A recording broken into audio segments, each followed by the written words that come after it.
El profesor Luis Sencillo, en su libro El Estado sin dolor, refiere que la aportación de Montesquieu a la teoría del Estado dejó fuera de su atención al cuarto poder y algunos más.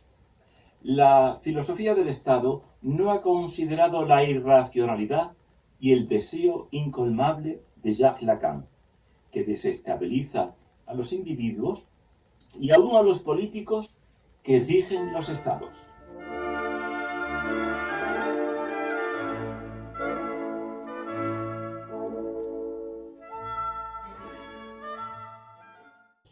Partiendo de la consideración de que el deseo incolmable puede afectar a cualquier individuo en cualquier acción humana, evidentemente hay muchos aspectos mejorables.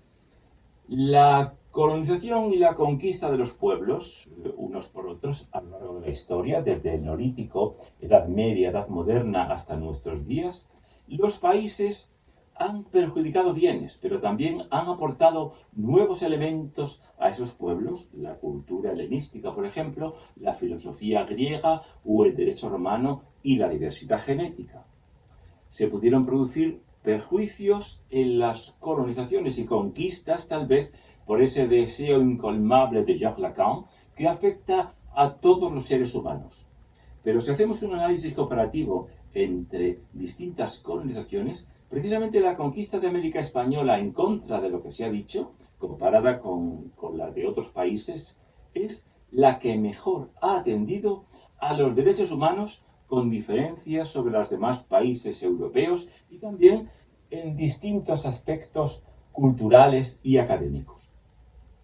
Tenemos que poner las cosas en su lugar y analizar la historia de manera objetiva, sin sesgos ideológicos, y devolver a cada uno sus méritos y deméritos en la acción colonizadora. En un estudio comparativo de diversas colonizaciones, ciertos países no quedan en buen lugar, sino todo lo contrario, y esos países son los que precisamente más han acusado a España. La colonización de Norteamérica, por ejemplo, en el territorio del actual Estados Unidos de Norteamérica, fue una de las más sangrientas y genocidas de la historia, y apenas se la ha resaltado.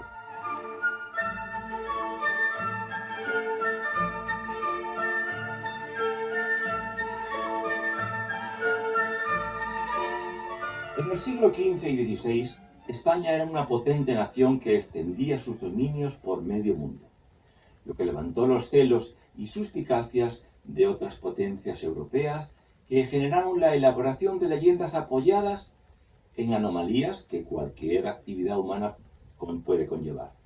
Y a través de la incompletísima y sesgada visión de la colonización española que escribió Bartolomé de las Casas, apoyaron sin más estos escritos a Alemania e Inglaterra por motivos de rivalidad política y económica.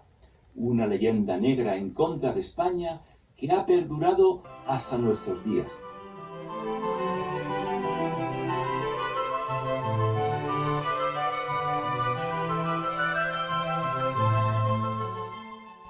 Los errores o fallos en la colonización española, que los hubo, son menos importantes si los comparamos con la colonización inglesa, la colonización alemana y demás potencias europeas, cuyos desmanes parece que no se magnifican como se hace con la colonización española, que ha aprendido incomprensiblemente esta leyenda negra de desinformación e intoxicación histórica y mediática.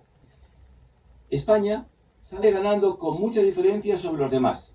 Además de otros intelectuales y pensadores, hay que agradecer a María Elvira Roca Barea y al historiador argentino Marcelo Gullo Omodeo su labor clarificadora de la historia, poniendo a la historia objetivamente en su lugar para que los españoles nos demos cuenta del infundio que se ha propagado a lo largo de la historia acerca de nuestra colonización americana, y efectivamente no hay nada por lo que pedir perdón, sino reivindicar la importancia del legado español frente a las atrocidades cometidas por los enemigos de España. En el Tribunal de la Historia, España ha sido juzgada por jueces parciales, con testigos falsos, que en un primer momento esos jueces fueron Italia, Holanda, Alemania, Francia y Gran Bretaña, aunque años más tarde Al coro de difamadores se le unirían Estados Unidos, México y la propia Unión Soviética.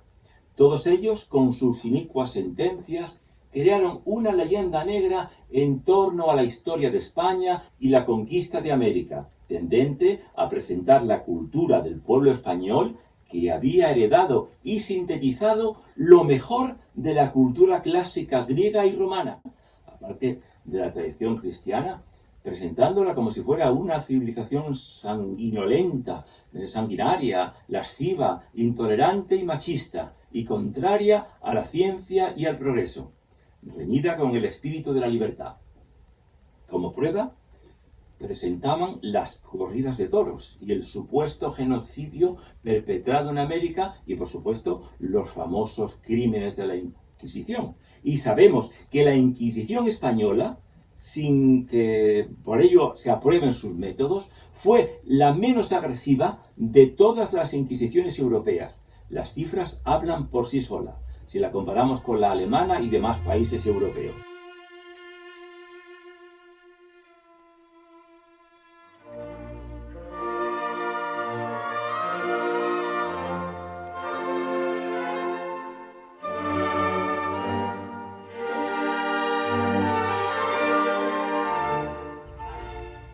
En estos países se cometieron porcentualmente muchas más ejecuciones que las que se cometieron en España. La nación que presidía ese tribunal de la historia, Inglaterra, precisamente que atacaba de este modo la cultura española porque sabía que de ella podía nacer un modelo económico alternativo, un modelo que no estuviese basado en el egoísmo que Inglaterra había santificado, porque lo consideraba el saludable motor de la historia y del crecimiento económico.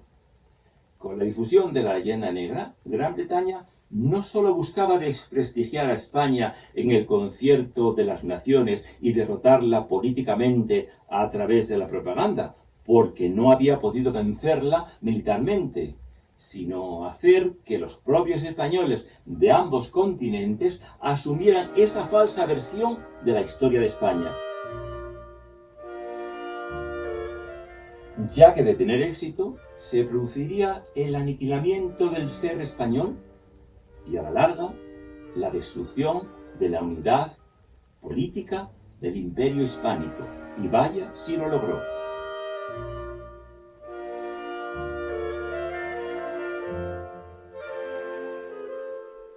Según estos analistas de la historia, Elvira Roca Balea y Marcelo Bullo, con la fragmentación de la hispanidad se hicieron las repúblicas impotentes en el concierto de las naciones. Y a día de hoy, todavía una importante fracción de la derecha y una importante fracción de la izquierda española creen que toda la historia de España es un equívoco, y que España es un mito, y que la reina Isabel la Católica es un personaje deleznable. Incluso llegan a renegar de la propia palabra España. Y tal vez una de las razones por la que hoy España se encuentra en crisis. La izquierda y la derecha españolas asumieron esa leyenda negra como si padecieran una especie de síndrome de Estocolmo. Se comenzó a admirar a los verdugos de España. Algunos se hicieron germanófilos, otros anglófilos, y estos últimos llegaron al ridículo de bautizar con el nombre de Margaret Thatcher una plaza de Madrid. La famosa Dama de Hierro despreciaba a España y todo lo que le oliese a español. Hizo desfilar el 12 de octubre sus tropas en Londres, ya que el Reino Unido no solamente había derrotado a Argentina en la guerra de las Malvinas, sino a toda la hispanidad entera. Además, desde la perspectiva psicoanalítica, el psiquiatra Carlos Castilla del Pino, en su imprescindible libro sobre la culpa, ya señalaba su carácter singular y plenamente individual, y atendiéndose a su acción personal, insiste que no hay culpas colectivas. Por ello, supondría la negación empíricamente inaceptable de las posibilidades siempre distintas de cada uno de los miembros de la colectividad. Y en oposición a Jaspar, sobre esta cuestión, vuelve a afirmar que desde el punto de vista objetivo, la culpabilidad total de un país es falsa, como lo sería la estimación de un mérito colectivo.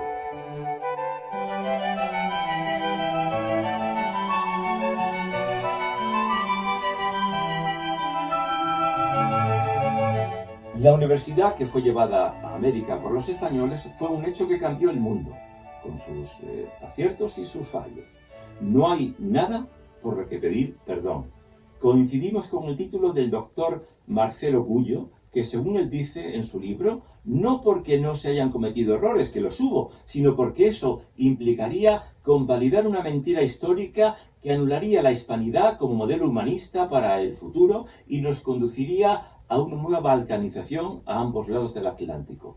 España no tiene nada por lo que pedir perdón.